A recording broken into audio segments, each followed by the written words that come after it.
নমস্কার বন্ধুরা, শাশুড়ি বৌমার রান্নাঘরে আপনাদের সবাইকে স্বাগত জানাই। আর আজকে পটল চিংড়ি রেসিপি বানাবো। পটল চিংড়ি রেসিপি বানাতে গেলে পটলটা লবণ আর হলুদ দিয়ে মাখিয়ে দিতে হবে।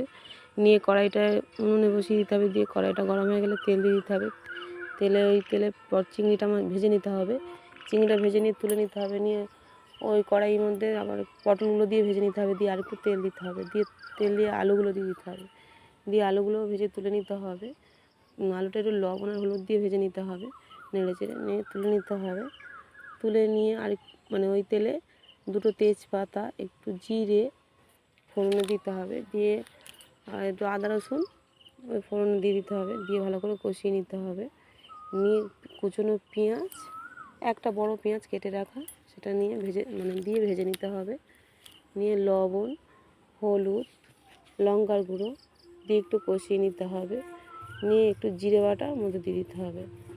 জিরে বাটাটা দিয়ে একটু নেড়ে চেড়ে একটু সামান্য বাটি ধোয়া একটু জল দিয়ে দিতে হবে। দিয়ে নাড়িয়ে চাড়িয়ে কুচনো টমেটোগুলো দিয়ে দিতে হবে। টমেটোগুলো দিয়ে একটু নাড়িয়ে চাড়িয়ে নিয়ে ভেজে রাখা যে চিংড়ি মাছ, পটল আর আলু আছে একসাথে, ওটা দিয়ে দিতে হবে। দিয়ে চাপা দিয়ে ভালো করে কষিয়ে নিতে হবে।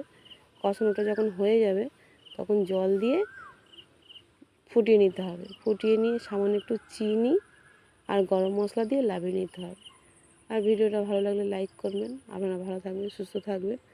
আর আজকে ভিডিওটায় ভয়েস দিলাম কারণ চারদিকে পুজো হচ্ছে, তাই জন্য বাসন্তী পুজো।